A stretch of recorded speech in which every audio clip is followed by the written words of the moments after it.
Hello मेरे प्यारे दोस्तों, स्वागत है आप सभी का मेरे इस YouTube channel genius study point with Raj में। दोस्तों, जैसा कि आप थंबनेल पर देख पा रहे हैं कि आज हम जो पढ़ने वाले हैं एसएससी के द्वारा पूछे गए पिछले क्वेश्चन के बारे में पढ़ने वाले हैं। जितने भी पिछले वर्ष में क्वेश्चन पूछे गए हैं साधारण ब्याज से रिलेटेड, यहाँ पर हम वो सारे प्रश्न करने वाले हैं। तो आइए बगैर टाइम गंवाएं अपने सेशन को स्टार्ट करते हैं। यदि आपने अब तक मेरी साधारण ब्याज की वीडियो को नहीं देखा है तो मैं आपसे अनुरोध करता हूं कि आप पिछली साधारण बैच की क्लासेस को देखेंगे और उसके बाद ही इन क्लास को अटेंड कर करके आप इन सारे प्रश्नों को हल कर पाएंगे। और यदि आपने साधारण पहले से पढ़ रखा है तो आप यहाँ पर क्वेश्चन की प्रैक्टिस आसानी से कर पाएंगे। अब आइए चलते हैं, बगैर टाइम गंवाए अपने सेशन को स्टार्ट करते हैं और बढ़ते हैं क्वेश्चंस की श्रृंखला पर।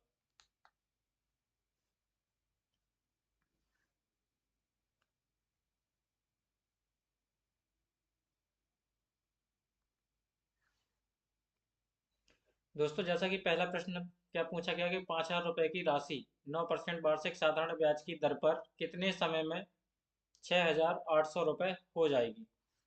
यानी कहने का मतलब क्या है, प्रिंसिपल आपके पास दिया गया है 5,000 रुपये और अमाउंट जो आपको दिया गया है वह है 6,800 रुपये। इन दोनों का जो डिफरेंस होगा यानी कि अंतर जो होगा वह आपका क्या होगा, ब्याज होगा। तो यहाँ पर कितना ब्याज मिलता है, 1,800 रुपये। 1,800 रुपये आपको ब्याज के रूप में प्राप्त हुए, यानी कि अब मैं साधारण ब्याज का फॉर्मूला यहाँ पर आसानी से लगा पाऊंगा।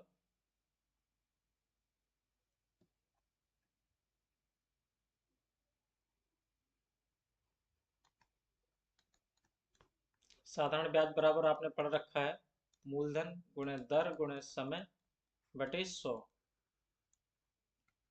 तो आप रख पाएंगे यहाँ पर 1,800 रुपये आपका क्या है, ब्याज है। मूलधन आपके पास 5,000 रुपये है, दर आपके पास में 9% और समय आपको ज्ञात करना है।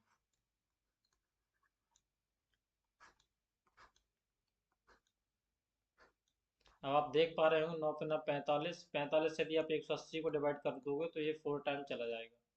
और यहाँ पर आप आसानी से ये निकाल पाएंगे कि जो टी का मान होगा वह कितना होगा, 4 वर्ष। ये हमारे प्रश्न का क्या होगा, बिल्कुल सही आंसर होगा।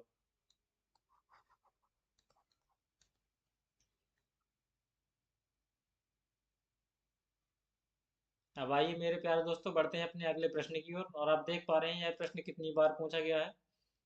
सबसे पहले यह प्रश्न पूछा गया था 23 नवंबर में, यानी कि 7 दिसंबर 2021 को एसएससी जीडी में पूछा गया। फिर एसएससी जीडी में 23 नवंबर 2021 को पूछा गया है और 13 फरवरी 2019 में यह प्रश्न पूछा गया था। और यही प्रश्न सेम 12 फरवरी 2019 में पूछा गया था। तो जितने भी हम प्रश्न करने वाले हैं सारे प्रीवियस ईयर होंगे और मैं आशा करता हूँ कि आप इन प्रश्नों को आसानी से कर पाएंगे। अब इसी के साथ ही हम पढ़ते हैं अपने अगले प्रश्न की ओर। दोस्तों, हमारा अगला प्रश्न क्या है, किसी राशि के लिए x% वार्षिक ब्याज की दर पर x वर्षों का साधारण ब्याज x रुपए है।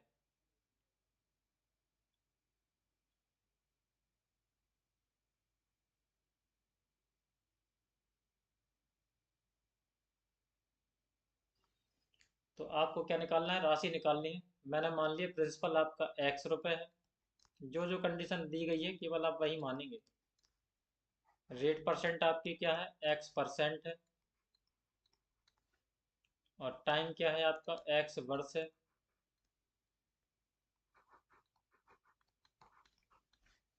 और ब्याज क्या आपको दिया गया है, ब्याज आपके पास में दिया गया है x रुपए।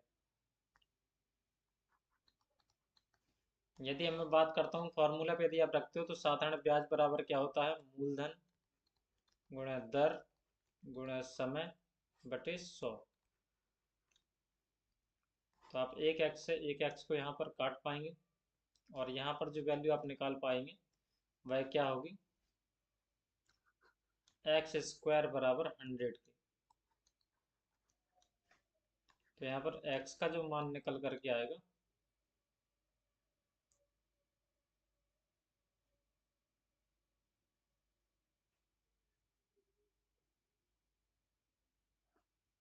यहाँ पर सारे एक्स कट जाएंगे तो पी की वैल्यू में एक्स ना मान करके, क्योंकि यहाँ पर एक्स सारी वैल्यू है, यदि आप यहाँ पर एक्स मानते हो तब भी आपको क्या निकालना पड़ेगा, एक्स का मान निकालना पड़ेगा, जो कि आंसर मुझे इस फॉर्मेट में चाहिए।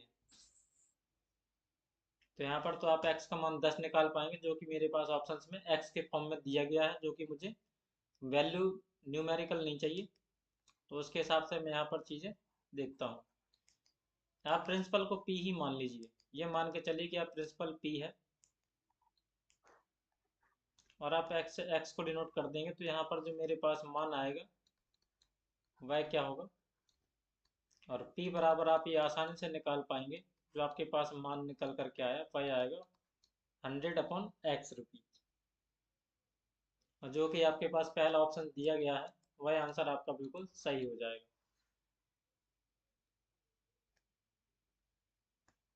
क्योंकि यहाँ पर आपने क्या किया, एक्स एक्स को काट दिया है, और यहाँ पर p इंटू एक्स बच जाता है, p इंटू एक्स बराबर 100 की, तो p बराबर कितना होगा, x/100, यानी कि 100/x रुपीज के बराबर।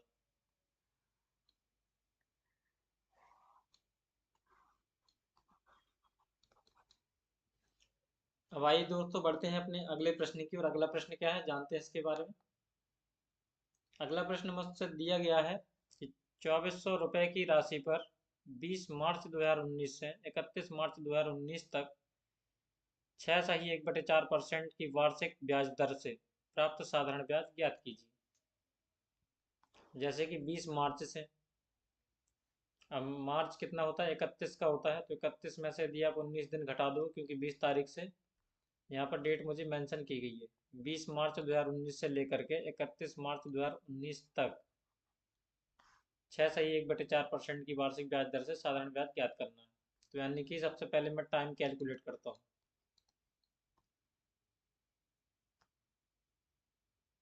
तो यदि आप देखेंगे 31 में से आप 19 घटाएंगे तो यहाँ पर कितना बच जाएगा, 12 दिन। 12 दिन मार्च के हुए, फिर इसके बाद अप्रैल 30 का होगा, और 31 मई।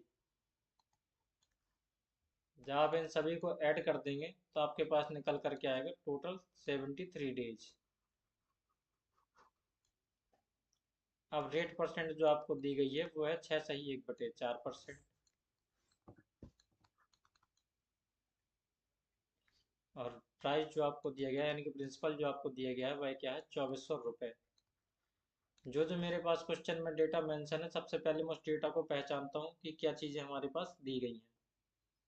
अब मुझे चाहिए सिंपल इंटरेस्ट यानी कि साधारण ब्याज, तो इसी का हम फॉर्मूला लगाएंगे और अपने क्वेश्चन को कैलकुलेट करेंगे।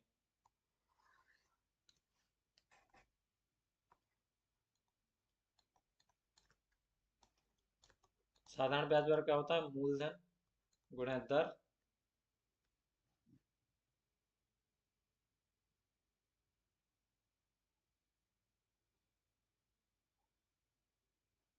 दर आपके पास में कितनी कैलकुलेट है, 6 चौके 24, सॉरी 25/100, 25/4 तो ये है ही है। ये आप चाहो तो इसकी फ्रैक्शंस वैल्यू यूज कर सकते हैं। फ्रैक्शंस वैल्यू क्या होती है, 1/16, आसान हो जाएगा इसलिए मैं आपको बता रहा हूँ। आप चाहो तो इसी को यूज कर सकते हैं।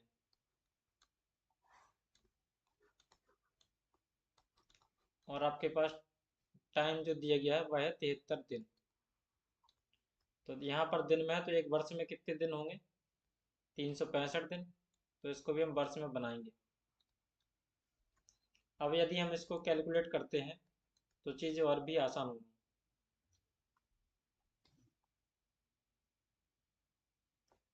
अब जैसे इसको कैलकुलेट करोगे यहाँ पर 5 टाइम्स आएगा, और इससे यदि आप कैलकुलेट करते हो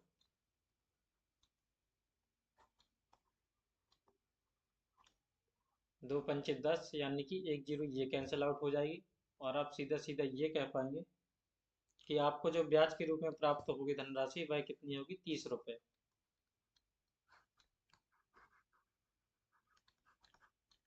ये आपके प्रश्न का बिल्कुल सही आंसर होगा। अब इसी के साथ ही हम बढ़ते हैं अपने अगले प्रश्न की ओर। अगला प्रश्न क्या है जानते हैं इसके बारे में। ये जो 12 दिन है ये आपके किसके हैं, मार्च के बचे हैं। क्योंकि 20 तारीख से आपने जमा किया, तो 20 से आप गिनोगे 31 मार्च तक, तो टोटल 12 दिन होंगे। इसके बाद यह है अप्रैल का है, और ये आपके पास में मई का है। ये टोटल दिन आपके बनते हैं 73 डेज। इस प्रकार आपका जो ऑप्शन होगा वह सी ऑप्शन बिल्कुल सही हो जाएगा। अब इसी के साथ ही हम बढ़ते हैं अपने अगले प्रश्न की ओर। यदि 12,800 रुपये की धनराशि को 9% वार्षिक साधारण ब्याज की दर से 5 वर्षों के लिए निवेश किया जाता है, तो बैंक द्वारा लौटाया जाने वाला मिश्र धन कितना होगा। सबसे पहले हम चलते हैं ब्याज पर। प्रिंसिपल मुझे पता है कितना है, कि आपके पास में जो मूलधन दिया गया है वह 12,800 रुपये है।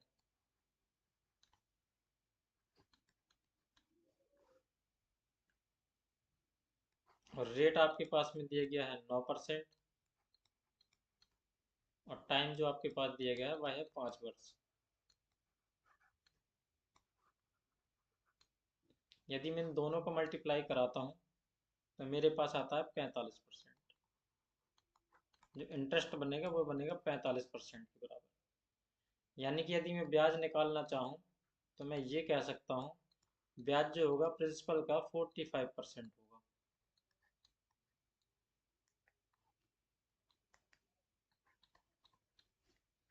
प्रिंसिपल मेरे पास है 12,800,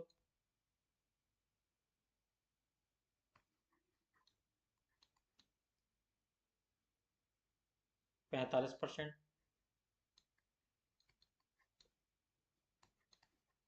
यदि आप इसको काटते हो 5 से, यदि आप इसको काटते हो तो 9/20 आ जाएगा। और 0 से आप 0 को कैलकुलेट करेंगे, और 2 से आप इसको कैलकुलेट कर देंगे तो आपके पास में आ जाएगा 640।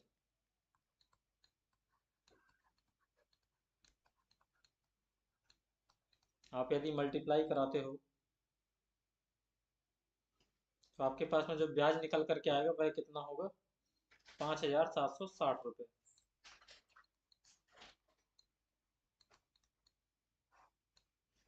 अब आपको मिश्र धन बताना, तो मिश्र धन में क्या क्या चीज़ें शामिल होती हैं, तो आप ये कहेंगे मूलधन और प्लस ब्याज। तो मूलधन आपके पास था 12,800 रुपये, और ब्याज आपके पास क्या है, 5,760 रुपये। यदि आप दोनों को ऐड कर देते हैं तो आपके पास में क्या आ जाता है, 18,560 रुपये।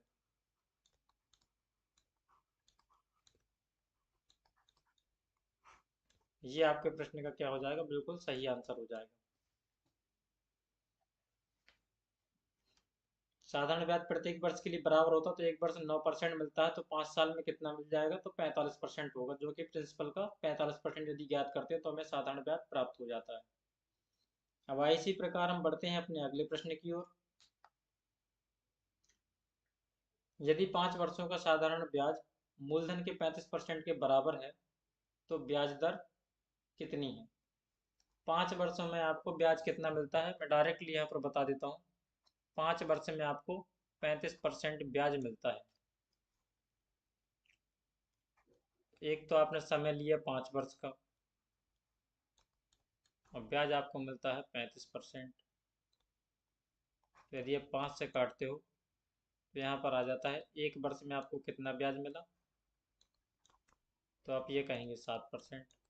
दर कैसी होती है, वार्षिक होती है, तो प्रत्येक वर्ष 7% मिला होगा मूलधन का, तो 5 साल में क्या होगा, 35% मिल गया। तो यानी कि दर कितनी है आपकी, 7% निकल करके आएगी, जो कि आपका सी ऑप्शन बिल्कुल यहाँ पर सही हो जाता है। और मैं आशा करता हूँ मेरे प्यारे दोस्तों कि आप इस प्रश्न को आसानी से समझ पाए होंगे। अब बढ़ते हैं अपने अगले प्रश्न की ओर। दोस्तों अगला प्रश्न मेरे पास दिया गया है कि 4,500 रुपये की धनराशि कितनी वार्षिक साधारण ब्याज दर पर 4 वर्ष में 5,310 रुपये हो जाएगी। अब इस प्रकार का प्रश्न हम कर चुके हैं, बल्कि ये प्रश्न आप देख पा रहे हैं कम से कम 4 बार प्रश्न पूछा जा चुका है। 6 दिसंबर 2021 में, 14 दिसंबर 2021 में, और 22 और 26 नवंबर 2021 में, 12 और 22 फरवरी 2019 में। तो यह प्रश्न कितनी बार पूछा गया, लगभग 5-6 बार प्रश्न आ चुका है। और इस प्रश्न को हम करा चुके हैं अपनी पहले वाले क्वेश्चन की तरह, जैसे कि हम करते हैं सबसे पहले आपको प्रिंसिपल दिया है यहाँ पर, यानी कि मूलधन आपके पास में दिया है कितना, मूलधन आपके पास दिया है 4,500 रुपये, और मिश्र धन आपके पास दिया है 5,310 रुपये।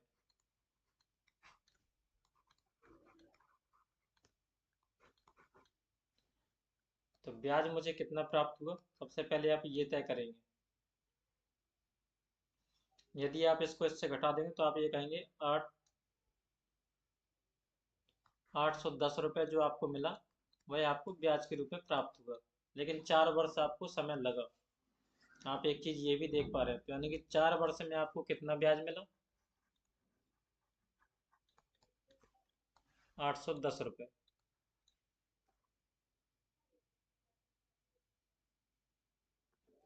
यदि आप दर निकालना चाहें तो आपको कैलकुलेशन तो करना ही पड़ेगा, जैसे कि ब्याज आपके पास में मिल गया है, तो 810 रुपये आप साधारण ब्याज की जगह रखेंगे। 4500 रुपये आपके पास में क्या है, मूलधन है। रेट आपको मालूम नहीं है, टाइम आपके पास दिया गया है 4 वर्ष का। तो आप इसको यदि कैलकुलेट करते हैं तो भी आप आसानी से कर पाएंगे। इसको आप 9 से डिविजिबल करोगे तो ये 5 टाइम जाएगा और ये 90 आएगा। यदि आप 5 से इसको डिवाइड करते हो तो 18 आ जाएगा यहाँ पर। और फाइनली आप ये कह पाओगे 4R बराबर 18 के, R बराबर कितना होगा, 18/4, और R बराबर आप ये कह पाएंगे 4.5%। कैलकुलेशन आपके हाथ में है कि आप किस तरीके से चीज़ों को कैलकुलेट करते हैं। यह मेरा कहोगे प्रश्न का बिल्कुल सही आंसर हो जाएगा, और मैं आशा करता हूँ कि आप ये चीज़ आसानी से समझ पाए होंगे। इन प्रिंसिपल और मिश्र धन का जो अंतर, यानी कि प्रिंसिपल और अमाउंट का जो डिफरेंस होता है वह मेरा क्या होता है, सिंपल इंटरेस्ट होता है। आप ये चीज़ याद रखेंगे। अब इसी प्रकार हम बढ़ते हैं अपने अगले प्रश्न की ओर, जानते हैं अगले प्रश्न के बारे में। वह धनराशि ज्ञात कीजिए जिस पर 8% वार्षिक ब्याज की दर से 4 वर्षों में प्राप्त होने वाला साधारण ब्याज 2400 रुपये है। कुल मिलाकर के बात यह है कि 8% प्रति वर्ष आपको ब्याज मिलता है, और 4 वर्ष तक 8% ही मिला, तो आपने 32% टोटल ब्याज प्राप्त किया होगा 4 वर्षों में। तो मैं ये मान करके चलता हूँ प्रिंसिपल का जो 32% आपको ब्याज मिला है वह 2400 रुपये होगा।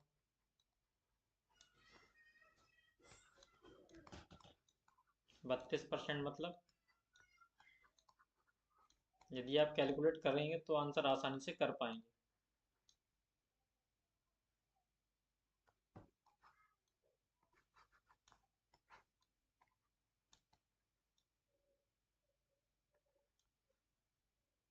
यदि 4 से डिवाइड करते तो यहाँ पर आएगा 75, और आप आसानी से ये बात कह पाएंगे जो प्रिंसिपल होगा वह होगा 7,500 रुपये।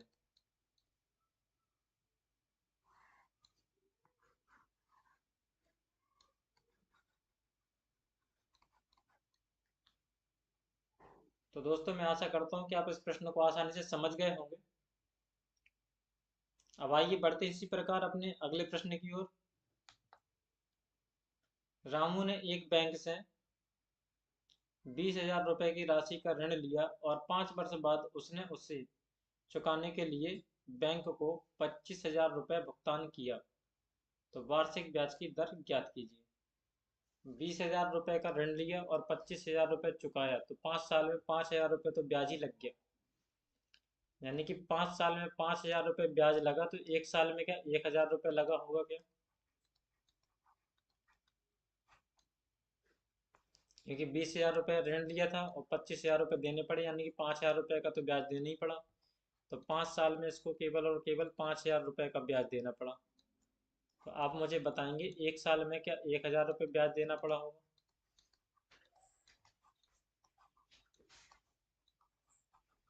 एक साल में 1,000 रुपये ब्याज देना पड़ा होगा। यदि 1 साल में 1,000 रुपये ब्याज देना पड़ा है, और आपका प्रिंसिपल कितना था 20,000 रुपये, और दर निकालने के लिए मैं क्या करता हूँ, 1 वर्ष से मिलने वाला ब्याज अपॉन प्रिंसिपल इंटू 100। यदि आप इसको कैलकुलेट करेंगे तो चीज़ें आसान हो जाएंगी। यहाँ पर आ जाएगा 20, अब 20 एकम 20, 20 पंचे 100। तो ये बात आप आसानी से कह पाएंगे कि रेट परसेंट जो होगी वह 5% वार्षिक है। ये मेरे प्रश्न का बिल्कुल सही आंसर होगा, जो कि ऑप्शन सी डी में दिया हुआ है। अब आइए मेरे प्यारे दोस्तों, बढ़ते हैं अपने अगले प्रश्न की ओर। अगला प्रश्न क्या है, जानते हैं उसके बारे में। राम ने 60,000 रुपये में एक बाइक खरीदी। उसने 10,000 रुपये नगद भुगतान किया और शेष राशि को 2 वर्ष बाद 15% साधारण ब्याज का भुगतान किया। साधारण ब्याज के रूप में उसे कितना अधिक ब्याज या कितना अधिक भुगतान करना पड़ा, आपको ये बताना है। जैसे कि मैं ये बताने वाला हूँ आपको, 60,000 रुपये की बाइक थी।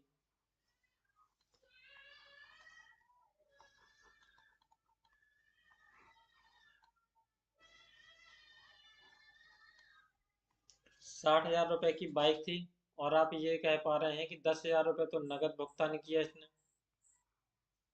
तो नगद जो भुगतान किया है वह 10,000 रुपये का किया, यानी कि कैश में दिया।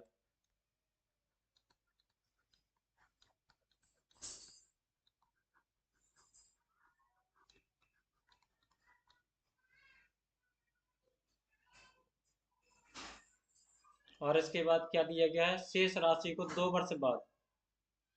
अब शेष राशि क्या बच गई आपके पास में, यदि 60,000 में से 10,000 चले गए तो आपको 50,000 रुपये जो राशि बची है,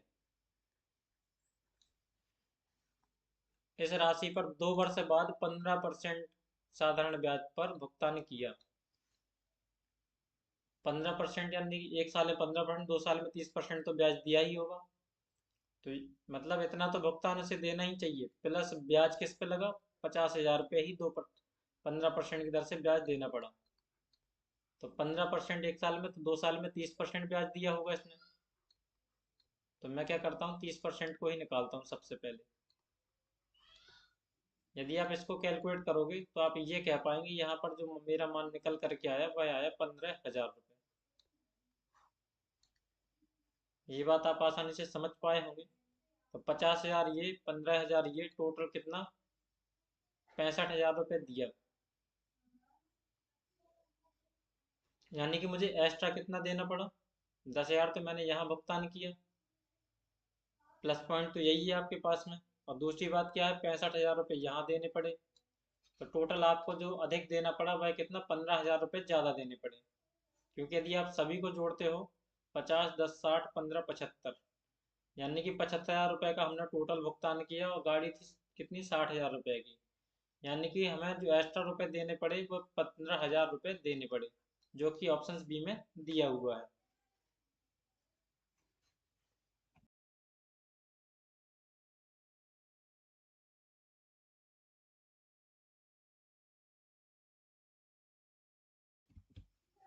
तो दोस्तों मैं आशा करता हूँ कि आप इस चीज़ को आसानी से समझ पाए होंगे। यदि आपको इस प्रश्न में कोई भी डाउट है तो आप मुझसे कमेंट में पूछ सकते हैं। और यहाँ पर मैंने क्या किया है, अपने डिस्क्रिप्शन बॉक्स में एक डाउट ग्रुप का लिंक दिया हुआ है। यदि आपको किसी प्रकार का कोई डाउट आता है जिस प्रश्न में, तो उसका स्क्रीनशॉट लेकर के आप मुझे भेज सकते हैं। मैं आपके सारे डाउट क्लियर जरूर कराऊंगा। तो मेरा आपसे निवेदन है, कृपया उस ग्रुप को जरूर फॉलो करें। और कोई भी डाउट आपके मन में आता है तो आप उस चीज़ को वहाँ क्लियर कर सकते हैं।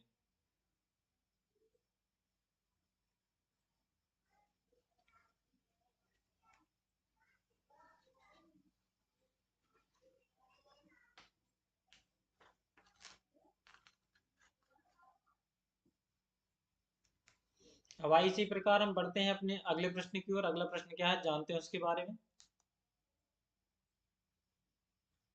उन वर्षों की न्यूनतम संख्या क्या होगी जिसमें 2,600 रुपये पर 6 सही 2/3% की दर से साधारण ब्याज की राशि रुपयों की यथावत पूरी संख्या में प्राप्त हो।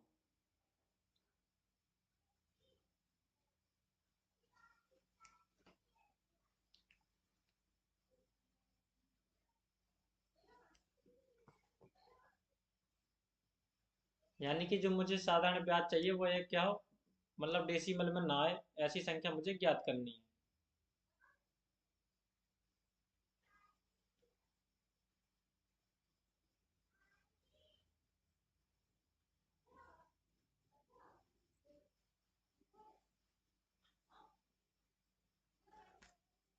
अब समझते हैं सबसे पहले इस कंसेप्ट को, कि ये चीज़ कैसे सॉल्व होगी, जानते हैं इसके बारे में।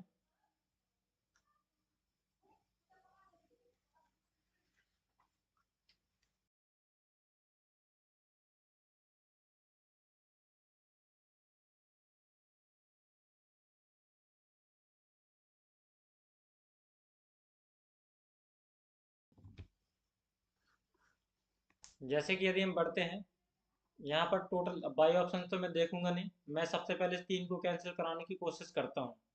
और 3 को यदि कैंसिल कराना तो समय का मान मुझे क्या चाहिए, 3 चाहिए होगा। तो वैसे तो मैं इसका डायरेक्ट आंसर लिख सकता हूँ कि ये 3 ही आएगा। जैसे कि यदि बाई ऑप्शन यदि आप देख रहे हैं, तो पहले मैं बेसिक तरीका आपको बता देता हूँ। सबसे पहले इस 3 को कैंसिल क्यों करना पड़ेगा।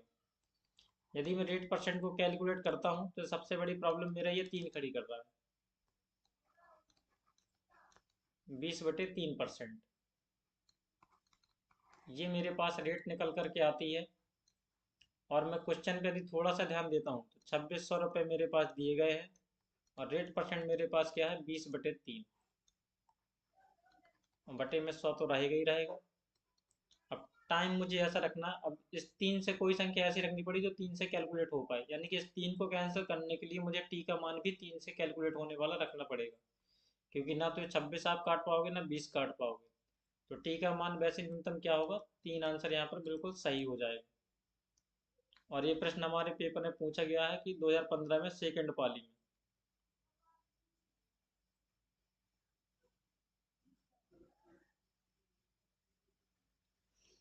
और मैं आशा करता हूँ कि आप इस चीज़ को आसानी से समझ पाए होंगे। जो वैल्यू हमारे पास फ्रैक्शंस में दी जाती है, यानी कि यहाँ पर हर में जो वैल्यू दी जाएगी उसको कैंसिल करने के लिए मुझे ऊपर उस नंबर से मल्टीप्लाई करना पड़ता है। या तो फिर वो पहले से डिविजिबल हो रही होगी, तो फिर ऐसा प्रश्न मुझसे पूछा नहीं जाएगा कि यहाँ पर संख्या पूरी हो।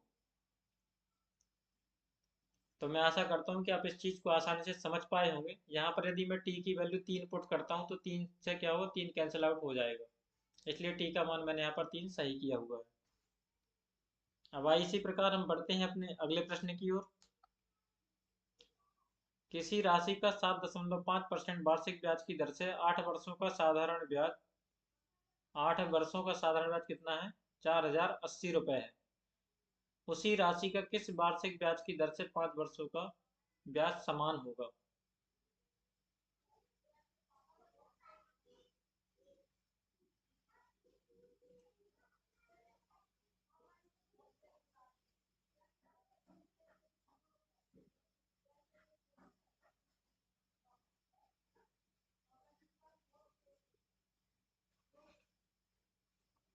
आइए चलते हैं, सबसे पहले इसको कैलकुलेट करते हैं। जैसे कि यहाँ पर मुझे बताया गया कि 7.5% वार्षिक ब्याज की दर से 8 वर्ष का साधारण ब्याज दिया गया है। तो मेरे पास सबसे पहला पॉइंट क्या है, रेट मेरे पास 7.5% है और टाइम मेरे पास दिया गया है 8 वर्ष का।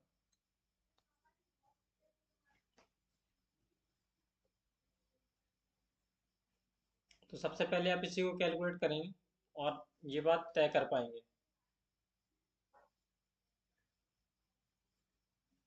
यदि मैं आपसे कहूँ इसको कैलकुलेट करना है तो आप यहाँ पर 10 करेंगे।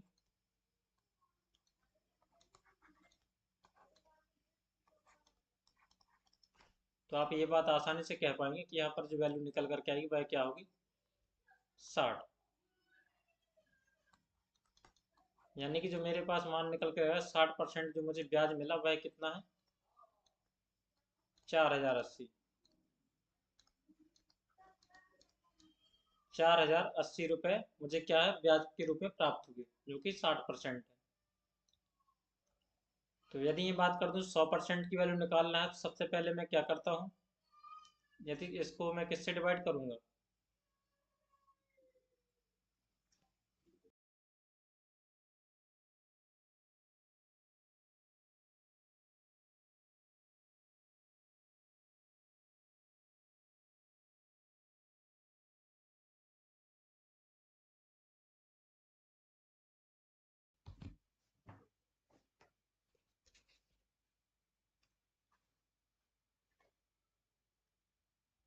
यदि आप यहाँ पर पी का मान निकाल पा रहे हैं तो आप इसे डायरेक्टली डिवाइड कर सकते हैं।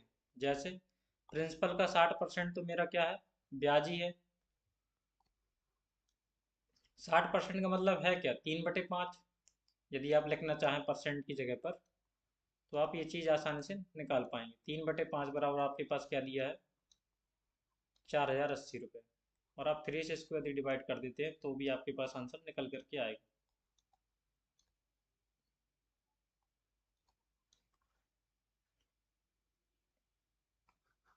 और आप मल्टीप्लाई यदि कराते हैं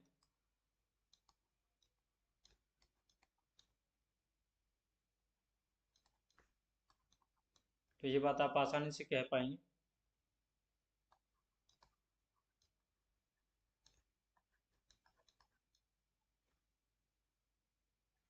प्रिंसिपल का मान कितना निकल गया है, 6800 रुपये। और आपको बताया कि क्या उसी राशि का किस वार्षिक ब्याज की दर से 5 वर्ष का ब्याज समान होगा।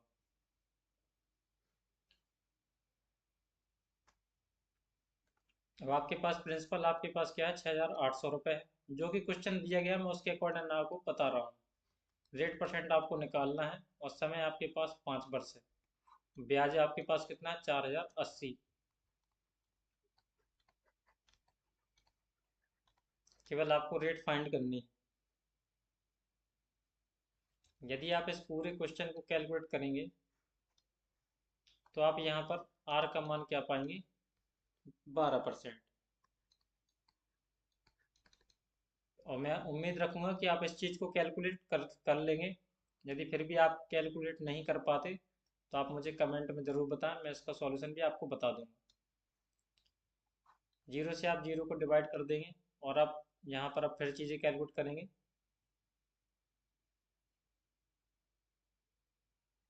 आप इसको 17 से डिवाइड करिए। 17 × 4 = 68, 17 × 2 = 34 और यहाँ 6 बच गए, 17 × 4 = 68, 240। और आप 4 से फिर इसको डिवाइड कर देंगे तो यहाँ पर आ जाएगा आपके पास में 60। और आप 5 से डिवाइड कर देंगे तो यहाँ पर आ जाएगा 12। ये कैलकुलेशन है इसमें, और कोई ज़्यादा बड़ी बात है नहीं। अब आइए बढ़ते हैं अपने अगले प्रश्न की ओर। अगला प्रश्न क्या है जानते हैं उसके बारे में। यानी कि इस प्रश्न का जो आंसर होगा वह क्या होगा, 12%। ये आंसर इसका बिल्कुल सही हो जाएगा।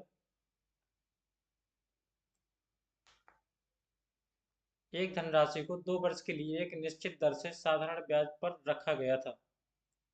यदि इसे 4% अधिक पर रखा जाता तो इससे 480 रुपये अधिक प्राप्त होते। तो धनराशि ज्ञात कीजिए। इस प्रकार का प्रश्न मैंने अपने साधारण ब्याज में कराया हुआ है। यदि आपने अब तक पिछली वीडियो को नहीं देखा तो कृपया एक बार वहां जरूर जा करके देखेंगे और चीज़ें और भी आसान होंगी। जैसे कि 4% आपको एक साल में अधिक मिलती है तो 2 वर्ष में कितने परसेंट अधिक मिलेगी, 8%। और 8% की वैल्यू आपके पास क्वेश्चन में क्या दी गई है, 480 रुपये। तो 1% की वैल्यू क्या होगी यहाँ पर, तो आप ये बात आसानी से कह पाएंगे, 1% की वैल्यू होगी 60 के बराबर। तो प्रिंसिपल मेरा होता है 100%, तो 100% की वैल्यू क्या होगी यहाँ पर, 6000 रुपये। ये हमारे प्रश्न का सही आंसर हो जाएगा, जो कि बी ऑप्शन में दिया हुआ है। तो आइए बढ़ते इसी प्रकार अपने अगले प्रश्न की ओर, जानते हैं अगले प्रश्न के बारे में। एक व्यक्ति ने 14,000 रुपये की धनराशि 5% और 19,000 रुपये की राशि 6% वार्षिक साधारण ब्याज पर उधार दिया। यदि उसे 3 वर्षों बाद ब्याज के रूप में कितनी राशि प्राप्त होगी। यानी कि दोनों का मुझे ब्याज बताना है, दोनों के लिए समय क्या है, 3 वर्ष ही है। तो दोनों को आप जोड़ देंगे तो आसानी से प्राप्त हो जाएगा। यानी कि दोनों के साधारण ब्याज आपको कैलकुलेट करने हैं, यही आपको निकालना है। तो सबसे पहले आपने ये देखा कि 14,000 रुपये 5% की दर से 3 वर्ष के लिए दिए होंगे। और फिर इसने दिए 19,000 रुपये 6% की दर से 3 वर्ष के लिए।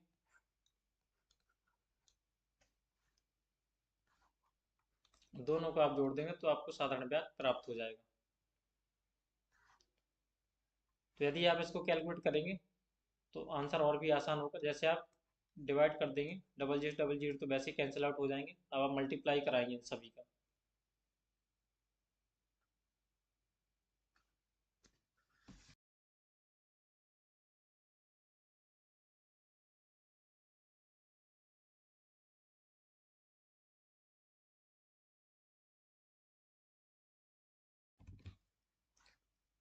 अब यदि मल्टीप्लाई कराएंगे तो कहने का मतलब ये है 140 यहाँ बच जाता है और 15 यहाँ बच जाता है, प्लस और यहाँ पर 190 बच गया और यहाँ पर 18।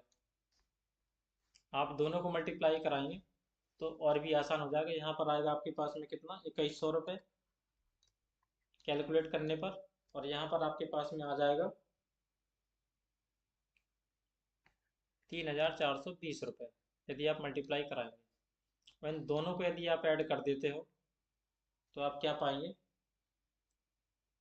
2100 रुपये आपके पास में ये है और 3420 रुपये ये है। तो आप ये देख पाएंगे 520 जिस ऑप्शन में होगा वह आंसर बिल्कुल सही हो जाएगा, क्योंकि जोड़ने पे 0 तो आएगी, 20 भी आएगा। तो 20 वाले मेरे पास दो ऑप्शन है, लेकिन 4 और 1 को जोड़ो तो 5 आएगा, यानी कि बी ऑप्शन मेरा यहाँ पर बिल्कुल सही होगा, जो कि बी ऑप्शन में दिया हुआ है। अब इसी प्रकार हम बढ़ते हैं अपने